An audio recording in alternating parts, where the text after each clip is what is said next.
Kita masuk materi kita, walaupun ini sudah pernah kita baca dan kita lakukan, tetapi ada sebagian jemaah kita masih ingin bertanya-tanya tentang keutamaan sholat ibadah, sholat sunnah. Selama ini masih sebagian kita masih belum paham, tapi belum mau melaksanakan secara utuh dan penuh tentang keutamaan ibadah sholat sunnah.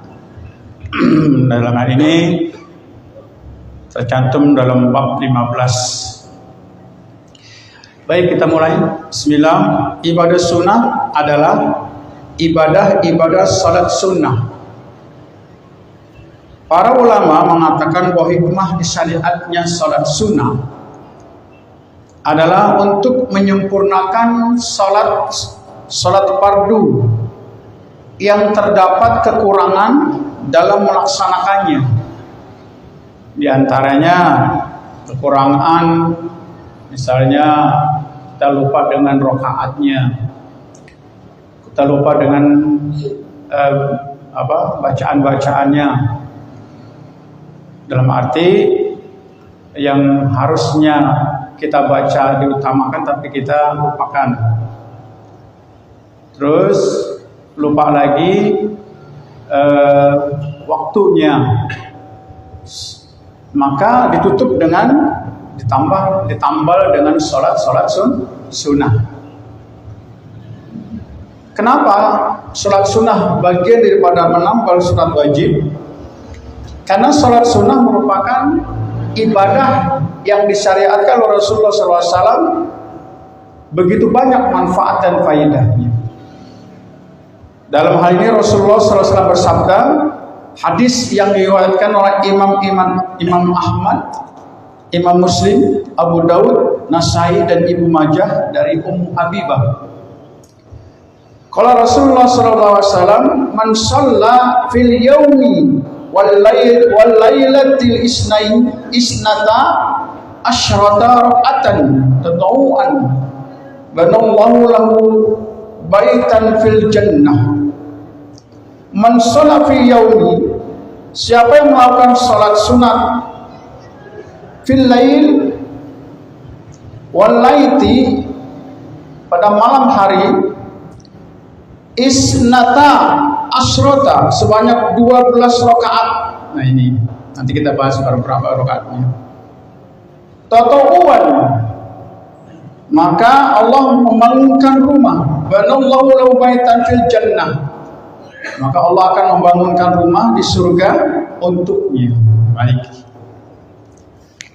Hadis ini sahih bahwa orang yang melaksanakan sholat sunnah 12 rakaat, ntar kita akan bahas berapa rakaat, maka kata Rasulullah akan dibangunkan rumah di surga untuknya. Masya Allah, dibangunkan surga, artinya kita ditempatkan di surganya Allah dengan tempat yang mulia.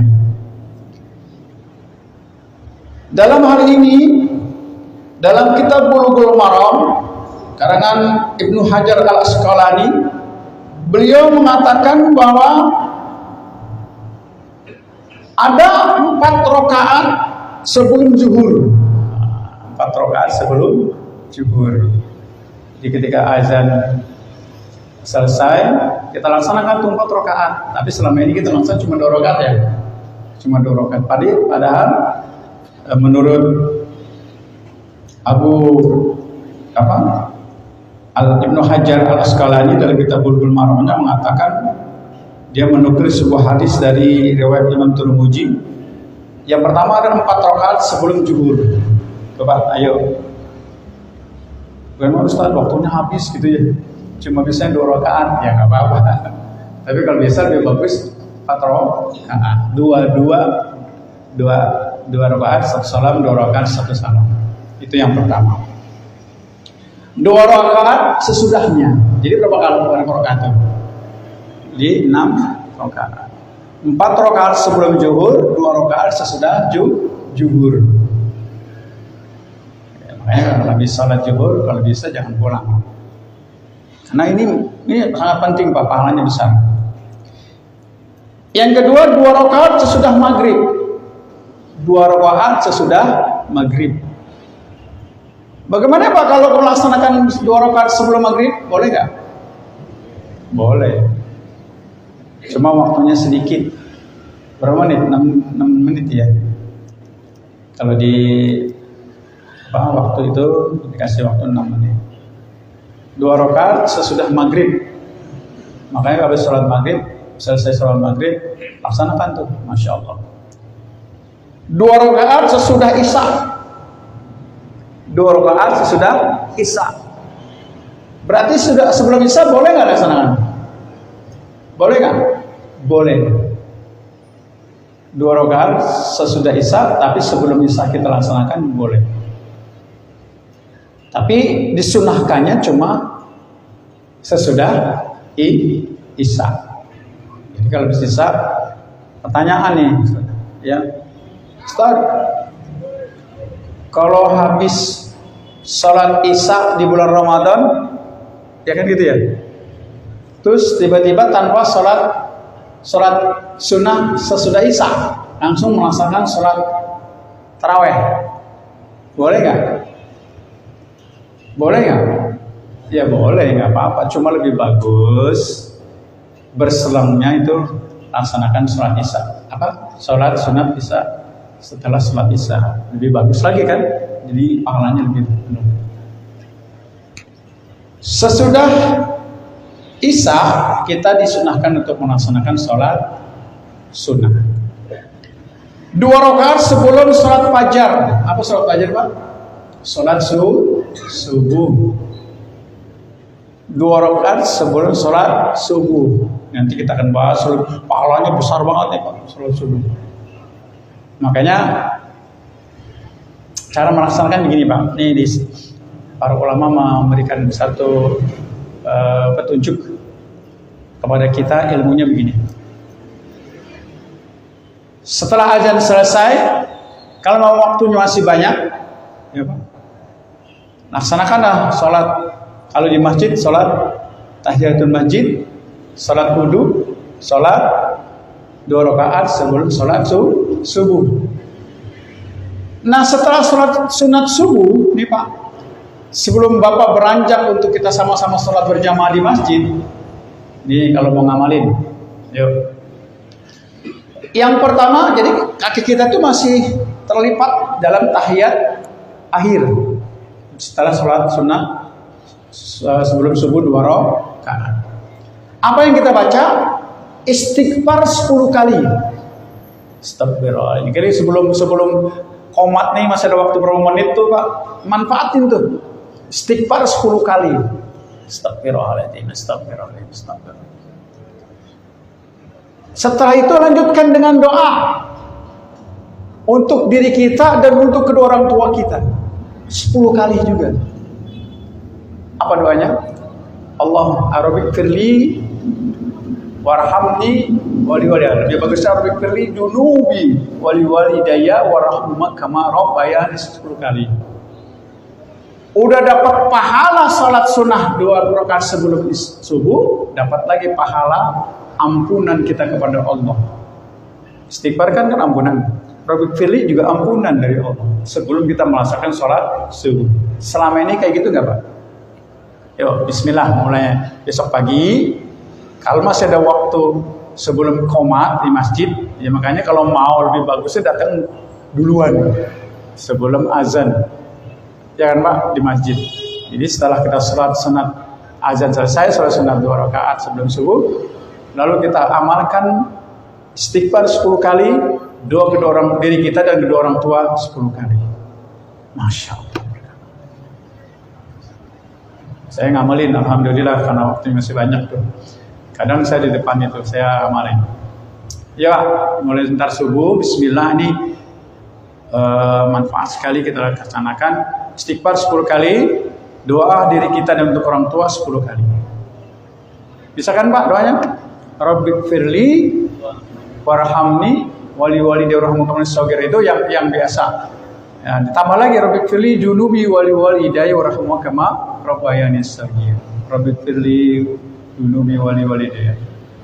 Allah magfirli dunubi kalau mau pakai Allah. Allah magfirli junubi wali daya. Kalau sendiri Rabbik firli. Ya boleh. Kalau lebih bagus lagi, Allahumma rabbighfirli junubi wali walidayya warhamhuma kama rabbayani shaghira. Junub itu artinya dosa pada Allah. Baik. Ada riwayat lain nih Pak menyebutkan Imam Al-Azizi dia mengatakan bilangan tersebut merupakan satu keterangan dari Imam An-Nasai dari Ummu Habibah. Ya lebih jelas lagi begini Pak. 4 rakaat sebelum zuhur, 2 rakaat sesudah zuhur, 2 rakaat sebelum asar, 2 rakaat sesudah maghrib, dan 2 rakaat sebelum isya, dan 2 rakaat sebelum subuh. 2 rakaat sesudah isya, 2 rakaat sebelum subuh. Beliau mengatakan dalam sebuah hadisnya, Rasulullah SAW bersabda, "Man shalla qabla al-fajri," ini masalah sholat subuh di mana? "Raka'ataini wa qabla al-juhri, arba'an wa ba'daha arba'an, wa arba'an qabla al-asri, dakhala al-jannah." Masyaallah. Kalau kita laksanakan 12 rakaat ini Pak, selain termasuk salat sunnah subuh, balasannya apa Pak? Surga. Kata Rasulullah, siapa sholat sunnah 2 rakaat sebelum fajar sholat subuh dan 4 rakaat sebelum dan sesudah sholat zuhur, serta 4 rakaat sebelum asar, maka ia masuk surga. Ini keterangan yang kedua tentang sholat asar Pak. Kalau yang keterangan pertama kan sholat asar 2 rakaat sebelum sholat asar kan, 2 rakaat sebelum sholat asar. Tapi dalam hadis lain ini mengatakan bahwa sholat asar 4 rakaat sebelum sholat asar, 2 rakaat 4 rakaat sebelum sholat asar. Lebih bagus lagi nih. Selama ini cuma 2 rakaat ya. Kenapa? Karena setelah sholat asar tidak ada sholat sunnah lagi. Gitu. Maka diambillah 4 rakaat sebelum asar. Makanya kalau orang ngaji, biasa ngaji Pak, kayak kita begini nih, jadi tahu. Tapi orang yang pernah ngaji, ketika habis sholat asar dia sholat 2 rakaat. Ada yang pernah lihat apa kayak gitu? Pernah lihat? Ada ya? Jadi dia belum ngaji. Makanya harus kayak begini kan enak nih, jadi tahu. Apa balasannya? Kata Rasulullah, dakhalal jannah, surga menanti dirinya. Subhanallah. Jadi kalau kita mau mengamalkan sholat sunnah-sunnah ini Pak, Masya Allah, ini sesuai dengan sholat rawatib ya, kemudian dan ba'diyah, kemudian dan ba'diyah. Hadirin berbahagia, sekarang kita akan bahas manfaat daripada sholat sunnah sebelum sholat subuh. 2 rakaat fajar adalah lebih baik daripada dunia dan isinya. Masya Allah. Apabila seseorang melaksanakan 2 rakaat sebelum subuh, Pak, 2 rakaat sebelum subuh, maka kata Rasulullah dan para ulama mengatakan, dia akan mendapatkan kebahagiaan lebih baik daripada dunia dan seisinya. Masya Allah. Makanya pertanyaannya, Ustaz, boleh nggak sholat sunat sebelum subuh di rumah? Boleh nggak Pak? Sholat ini kan kita mau sholat wajib di masjid nih subuh. Terus kita sebelum berangkat sholat sunat dulu di rumah, boleh nggak? Boleh. Bagus banget teman, apalagi di rumah kan. Karena kan yang paling utama sholat sunnah ada di rumah. Kalau bisa wajibnya bersama-sama di masjid. Makanya kalau dilaksanakan di masjid juga lebih bagus. Bapak sering pernah kayak gitu? Azan qomat masih lama nih. Rumah Bapak jauh misalnya. Sholat dulu di rumah 10 rakaat. Bagus. Sampai di masjid udah qomat. Ya kan Pak? Kalau misalnya Bapak nggak sempat sampai masjid tiba-tiba udah qomat, kan nggak kena tuh, nggak dapat sholat sunatnya kan. Sayang banget Pak. Sayang banget. Jangan sampai ditinggalkan 2 rakaat sebelum subuh. Karena kata Rasulullah, barang siapa yang melaksanakan salat 2 rakaat sebelum fajar, maka lebih baik daripada dunia dan seisinya. Artinya apa? Nggak ada apa-apanya dunia dan isinya, Pak. Kenapa? Surga Allah akan berikan kepada kita. Yang kedua, nih Pak, yang kedua utama salat 2 rakaat. Ini diungkapkan oleh Imam Ahmad dan Ibu Daud dari Abu Hurairah. Pada keduanya berpendapat bahwa 2 rakaat sebelum melaksanakan sholat subuh, maka kata beliau, Allah akan memberikan satu kemuliaan lebih utama sholat witir. Ya, lebih utama daripada witir. Sementara sholat witir itu kadang kita lupakan, ya Pak. Lupa nggak paling sholat witir biasanya apa Pak? Sholat tarawih kan? Benar nggak? Kalau sholat tarawih pasti kita sholat witir, tapi selama ini sering kita lupakan sholat witir. Pertanyaannya, sholat witir berapa rakaat Pak? 3 rakaat. Boleh 1 rakaat? Boleh. Sholat witir itu ada sholat ganjil. Boleh 1 rakaat, boleh 2 rakaat, boleh 3 rakaat. Boleh. Tapi yang kita laksanakan itu, kata Rasulullah dalam sebuah hadis ini, menurut para imam, barang siapa yang melaksanakan sholat sunat subuh sebelum sholat subuh, maka lebih utama daripada sholat witir. Bahkan sebagian ulama lain mengatakan, Masya Allah, ini mewajibkannya sholat itu. Ada sholat apa? Sholat sebelum sholat subuh. Saking mulianya sholat subuh. Jadi sholat witir itu sholat ganjil, kedua sholat penutup daripada sholat sunnah maupun wajib. Oke, ya. Tapi barang siapa yang langsung meninggalkan bahkan dengan sengaja, adalah subuh aja misalnya, maka sangat merugikan dirinya. Makanya kalau bisa, ini kan di sini nih saya beberapa minggu ini, beberapa bulan ini Ustaz Udin ya. Beliau kalau sebelum subuh tuh selawatan tuh 10 menit atau 5 menit dari sebelum subuh dia selawatan, masih ada waktu tuh. Kita untuk bangun berwudu. Kalau sempat mandi dulu lebih bagus. Pak, lebih bagus mandi dulu sebelum kita sholat subuh, lebih bagus. Nah, ada waktu tuh. Jadi kita buru-buru tuh udah ke masjid untuk melaksanakan sholat sunnah sebelum subuh. Makanya satu dia itu kalau sebelum subuh berapa menit tuh dia baca salawat tuh. Itu tujuannya untuk kita segera. Betul nggak Pak? Bagus itu. Bahkan ada yang sebagiannya ada yang tarhim. Kampung-kampungnya ada tarhim tuh ya. Kalau Ustaz Satiri masa sehat itu biasanya dia tarhim. Apa tarhimnya itu?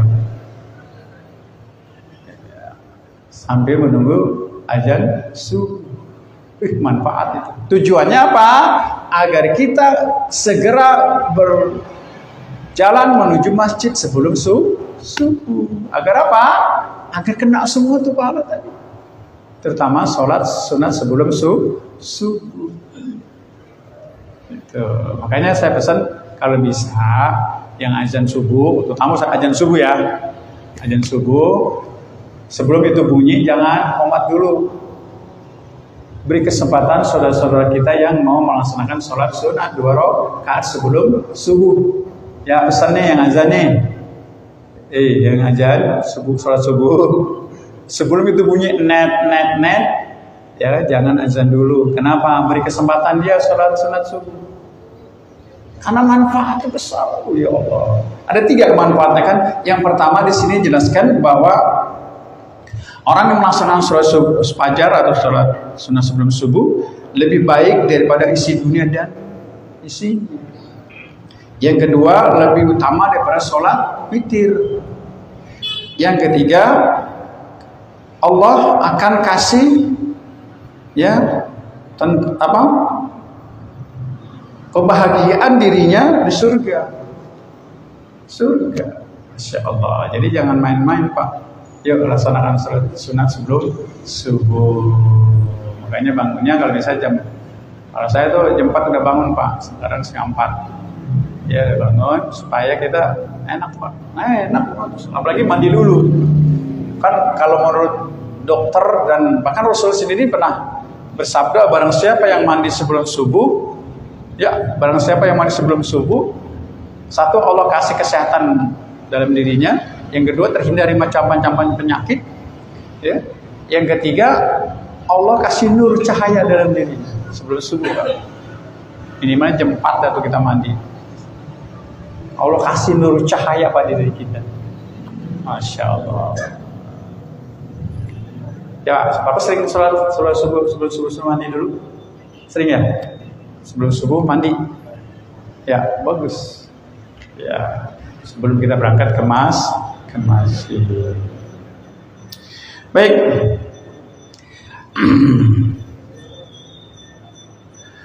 Sekarang manfaat orang yang melaksanakan sholat asar 4 rakaat sebelum sholat asar. Kalau tadi kan manfaat sholat subuh 2 rakaat, sholat sunat sebelum subuh 2 rakaat. Manfaatnya ada 3 tadi itu. Yang pertama surga, yang kedua lebih baik seisinya dunia, yang ketiga lebih utama, lebih mulia daripada sholat witir. Ya. Sekarang kita bahas 4 rakaat sebelum sholat asar. Ya. Yang pertama, Allah akan mengasihi orang yang melaksanakan 4 rakaat sebelum asar. Dikasihi Allah, dikasih dan disayangi Allah. Kita disayangi keluarga kita aja senang banget ya Pak. Disayangi istri kita senang, disayangi anak kita senang. Ini Allah langsung yang mengasihi kita. Ayo Pak, barang siapa yang melaksanakan 4 rakaat sebelum sholat asar, Allah akan mengasihi kita. Yang kedua, ada sebuah hadis dari Imam Ahmad, Abu Daud dan Tirmizi. Kalau Rasulullah SAW, man sholat qabla juhri arba'an, karena ada di rokobatin min bani Ismail. Maaf, ini sholat juhri ya Pak. Man sholat qabla asri arba'an, karena ka'adli rokobatin min bani Ismail. Barang siapa yang sholat sunat sebelum asar 4 rakaat, maka dia diberi pahala seperti pahalanya memerdekakan budak bani keturunan Ismail. Pahalanya sama dengan memerdekakan budak. Kalau dulu budak Pak berharga Pak. Di zaman para nabi dan rasul budak itu berharga. Kenapa? Dia manusia yang apa ya istilahnya Pak? Manusia yang rendah. Maka ketika ya contoh Bilal bin Rabah itu kan budak tuh. Ketika dia diasuh oleh Abu Jahal, ya maka dia dibebaskan oleh siapa Pak? Oleh Abu Bakar As-Siddiq. Ya Pak. Maka orang budak zaman dulu itu adalah merupakan satu kebahagiaan kalau dia dibebaskan. Maaf, itu yang tentang asar. Pertama, Allah kasihi. Yang kedua, Allah akan memberikan satu kemuliaan seperti pahala memerdekakan budak. Oke.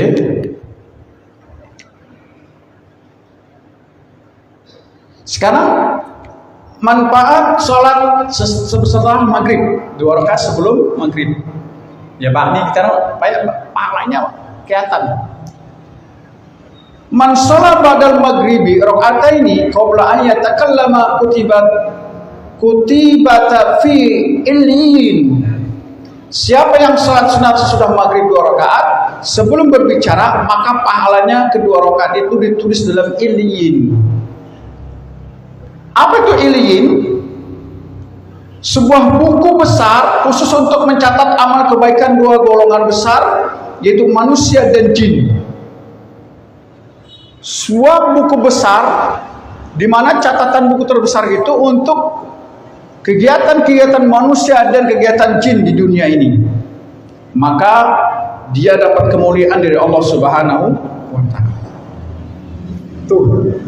Jadi kita udah dicatat amal kita oleh Allah untuk dilaporkan dari malaikat kepada Allah Subhanahu wa taala. Ya Rob, si fulan sering melaksanakan sebelum dia berbicara setelah sholat maghrib dia melaksanakan 2 rakaat. Jadi gini maksudnya Pak. Jadi Bapak habis sholat maghrib nih, ya kan?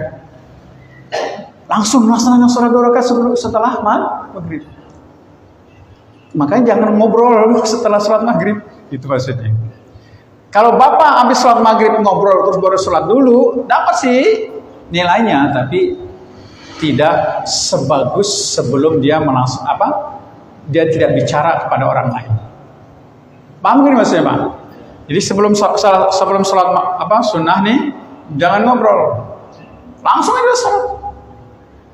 Kalau saya Bapak ngobrol dulu baru sholat, ya dapat sih pahalanya atau faedahnya, tapi tidak sama dengan pahala sebelum mau ngobrol. Bener kalau ada teman ngajak ngobrol nih, habis sholat maghrib teman ngajak ngobrol nih, diam aja udah. Ya, apa sih diobrolin?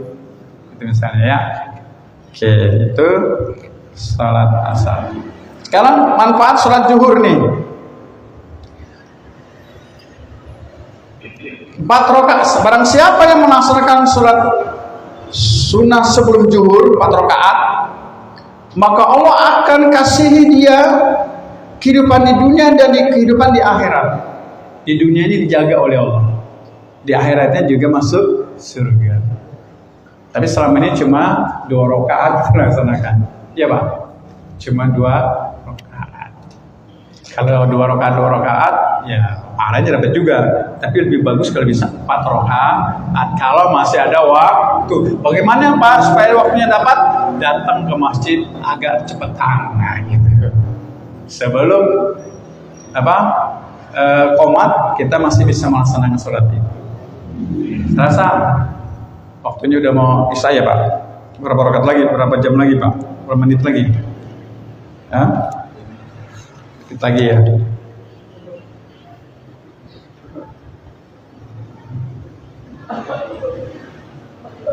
Oke, nah minggu depan kalau memang ada waktu kita akan bahas tentang orang-orang yang melaksanakan sholat sunnah di mana saja sih dibolehkan, ya kan kapan waktunya dan utama, nanti akan bahas. Mudah-mudahan sedikit hari ini mudah-mudahan bermanfaat untuk dapat kita amalkan dan kita laksanakan dalam kehidupan pelaksanaan sholat ibadah kepada Allah Subhanahu wa taala. Kalau kita memang ingin mendapatkan pahala yang besar, kalau kita ingin mendapatkan kemuliaan ibadah sholat kita, maka jangan melupakan sholat sunnah, baik itu sebelum dan sesudah sholat wajib. Ya, saya ingatkan kembali, 4 rakaat sebelum zuhur, 2 rakaat sesudahnya, 2 rakaat sesudah maghrib, 2 rakaat sesudah isya, 4 rakaat sebelum asar, dan 2 rakaat sebelum subuh. Ini saja. Mudah-mudahan apa yang saya sampaikan, kalau ada kekurangan datang ke saya sendiri, tapi kelebihan datang dari Allah Subhanahu wa taala. Dan insyaallah mudah-mudahan kita selalu diberi kesehatan oleh Allah Subhanahu wa taala, diberi niat yang baik untuk melaksanakan ibadah dengan sebaik-baiknya, karena ibadah sunnah itu bagian daripada pelengkap ibadah wajib dan pahalanya besar dari Allah Subhanahu wa taala. Di antara yang sudah saya sebutkan tadi, sholat asar manfaatnya, sholat subuh manfaatnya, sholat zuhur manfaatnya, ya, sholat maghrib manfaatnya. Semoga kita mengamalkan dalam kehidupan kita sehari-hari, bukan cuma hanya sholat wajib, tapi sunnah kita laksanakan. Ini saja. Apabila kesalahan, dibukan minta maaf yang sebesar-besarnya. Wabillahi taufiq wal hidayah. Assalamualaikum warahmatullahi wabarakatuh.